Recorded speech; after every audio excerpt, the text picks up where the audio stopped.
बिस्मिल्लाहिर्रहमानिर्रहीम अस्सलाम वालेकुम स्टूडेंट्स। मैंने अपनी लास्ट वीडियोस में आपके साथ क्यूएयू में एमफिल फिजिक्स में एडमिशन लेने के लिए जो फॉल 2017 का पेपर आया था उसकी डिस्कशन कंप्लीट कर ली थी। उसके बाद फिर हमने फॉल 2018 का पेपर स्टार्ट किया जिसकी डिस्कशन अभी इन प्रोग्रेस है। ठीक है, उसके बाद फिर हमने कुछ और रैंडम जो पेपर्स मैंने कलेक्ट किए हुए थे, ठीक है, उनको हमने डिस्कस किया। तो आज भी वैसी जो मेरी रैंडम कलेक्शन है, जो मैंने पेपर्स कलेक्ट किए हुए हैं क्यूएयू के, तो आज भी हम उन्हीं को डिस्कस करेंगे। Okay, so let's start.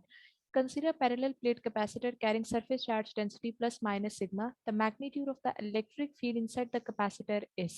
Electric field find करने के लिए आप यहाँ पर Gauss's law use करेंगे, ठीक है, that is integral E dot A d A is equal to q over epsilon naught. ठीक है, अब यहाँ पर ना ये न्यूमेरिकल कंप्लीट सॉल्व हुआ है, ठीक है, ये इसका सोल्यूशन है। तो यहाँ से जो आपके पास करेक्ट ऑप्शन आता है that is option E, sigma over epsilon not. Okay, this is your correct option. यहाँ पर स्टूडेंट्स मैं आपको एक बात मेंशन करना चाहूंगी कि ये एमफिल के एंट्री टेस्ट के रिगार्डिंग क्यूएयू के स्टूडेंट्स को एक मिसकंसेप्शन होती है कि क्या हमें वहाँ पर एमसीक्यू सॉल्व करने होते हैं। तो स्टूडेंट्स, जो एमफिल के लिए आप टेस्ट देते हैं उसमें आपको एमसीक्यू सॉल्व नहीं करने होते, क्योंकि जो एमफिल और पीएचडी का टेस्ट होता है वो सेम होता है। ठीक है, लेकिन जो पीएचडी वाले हैं उनके लिए रिक्वायरमेंट होती है, उनके इस चीज के मार्क्स दिए जाते हैं सोल्यूशन के, उनके जो मार्क्स होते हैं वो सोल्यूशन के ही मार्क्स होते हैं। ठीक है, तो जो पीएचडी के लिए अप्लाई कर रहे हैं उनको सॉल्व करने होते हैं एमसीक्यूज, ठीक है, वो कंप्लीट सॉल्व करके देंगे। लेकिन जो एमफिल के स्टूडेंट्स हैं उन्हें जस्ट करेक्ट ऑप्शन को मार्क करना होता है। ओके, उनके लिए सोल्यूशन करना कंपल्सरी नहीं है, लेकिन आप रफ वर्क में साथ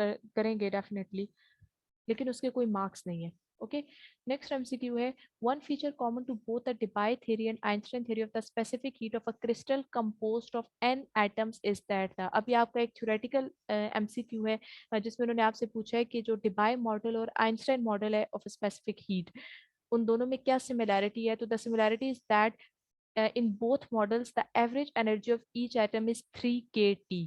ठीक है, ये इन दोनों में सिमिलैरिटी है। Okay. Next, for an ideal gas, the specific heat at constant pressure Cp is greater than the specific heat at constant volume Cv because। अब यहाँ पर आपने इसमें से करेक्ट रीजन चूज करनी है कि जो हमारी Cp है वो ग्रेटर क्यों होता है Cv से। ठीक है, तो यहाँ पर अगर हम फर्स्ट ऑफ थर्मोडायनेमिक्स को यूज करें, that is d q is equal to d u plus d डब्ल्यू। ठीक है, अब अगर यहाँ पर हम ये जो डी डब्ल्यू है इसको हम रिप्लेस कर देंगे पी डी वी से, ठीक है, क्योंकि डी डब्ल्यू हमारे पास इक्वल होता है पी डी वी के।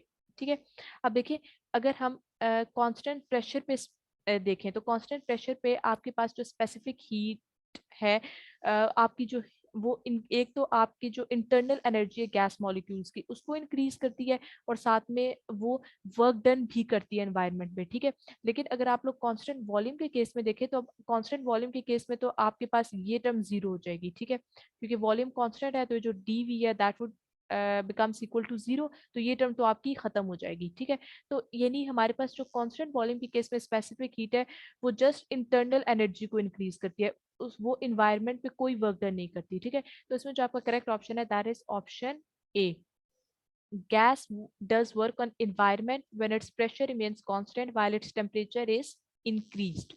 ओके, आइए मैंने नीचे भी साथ ये रीजन लिखी हुई है, आप इसको भी बेशक पढ़ लीजिएगा।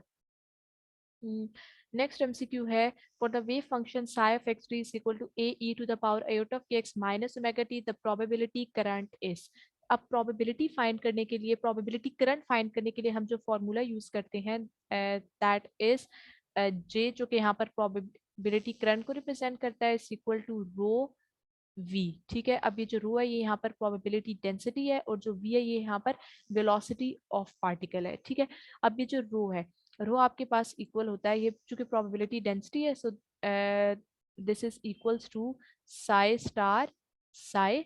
ठीक है, वी आपके पास एज इट इज आ जाएगा। सही हो गया, अब यहाँ पर हम साई स्टार और साई की जगह उनकी वैल्यू सब्सटीट्यूट करेंगे। ठीक है, तो Sai star, star basically conjugate को रिप्रेजेंट करता है, तो यहाँ से ये आपके पास आ जाएगा a star and e to the power minus iota k x minus omega t. ठीक है, ये आपके पास साई स्टार आ गया। फिर जब हम लोग साई के लिए लिखेंगे तो वो हमारे पास एज इट इज हम लोगों ने वेव फंक्शन लिख देना है कि a e to the power iota into k x minus omega t. ठीक है, और v आपके पास एज इट इज आ जाएगा। सही है। अब यहाँ से जो a स्टार a है that is equal to mod a square. ठीक है। और उसके बाद जब आप ये एक्सपोनेंशियल वाली दोनों टर्म्स को सॉल्व करेंगे तो चूंकि बेसिस सेम है तो पावर्स ऐड हो जाएंगी।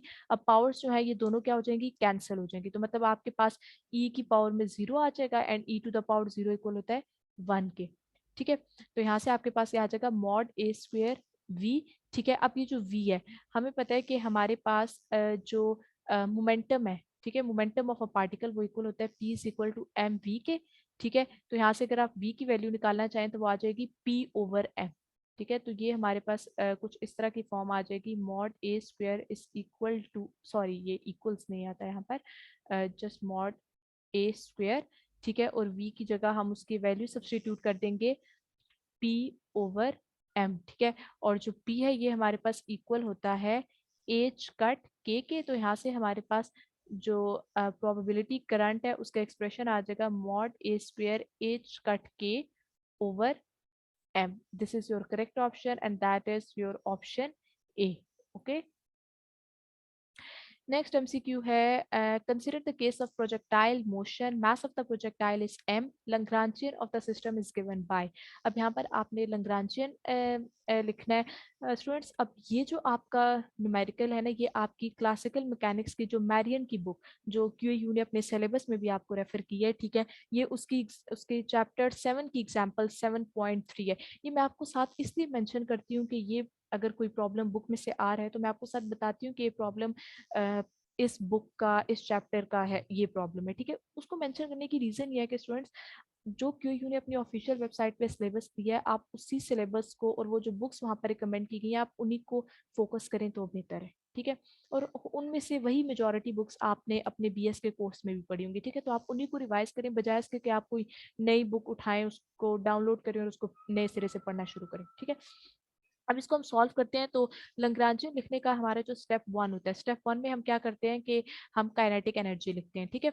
तो काइनेटिक एनर्जी अब यहाँ पर हम देखें तो हमें पता है कि प्रोजेक्टाइल मोशन जो है वो एक 2 डायमेंशनल मोशन है। ठीक है। तो उसके लिए जो हमारी काइनेटिक एनर्जी होगी, काइनेटिक एनर्जी बेसिकली क्या होती है, हाफ एम वी स्क्वेयर। ठीक है। तो वी स्क्वेयर को आप लिख सकते हैं हाफ एम। अब यहाँ पे चूंकि हमारे पास 2 डायमेंशनल मोशन है तो हम लोग यहाँ पर लिखेंगे half m into x dot square plus y dot square. This is your expression for kinetic energy. ठीक है। उसके बाद स्टेप 2 में हम क्या करते हैं कि हम पोटेंशियल एनर्जी लिखते हैं। ठीक है। तो जो पोटेंशियल एनर्जी है, अब यहाँ पर पोटेंशियल एनर्जी आपके पास क्या है, क्या होती है प्रोजेक्टाइल मोशन के केस में, m g y. Y basically यहाँ पर हाइट को रिप्रेजेंट करे। ठीक है। This is your potential energy. फिर स्टेप 3 में हम लैग्रेंजियन लिखते हैं। अब लैग्रेंजियन फाइंड करने का जो हमारा फॉर्मूला होता है that is L is equal to T minus V. तो आपने जस्ट इतना करना है कि आपने जो काइनेटिक एनर्जी और पोटेंशियल एनर्जी के वैल्यूज फाइंड किए उनको जस्ट यहाँ पे सब्सटीट्यूट करें तो ये आपका आ जाएगा करेक्ट ऑप्शन। यहाँ पर आपका बन रहा है option D, half m x dot square plus half m y dot square minus m g y. This is your correct option. आज के लिए इतना ही, इंशाल्लाह नेक्स्ट वीडियो में हम फर्दर डिस्कशन करेंगे। गाय इस इन क्वेश्चंस को आप लोग लाजमी तैयार करें क्योंकि ये क्यूएयू के पास पेपर्स में आए हुए हैं। ठीक है। So best of luck.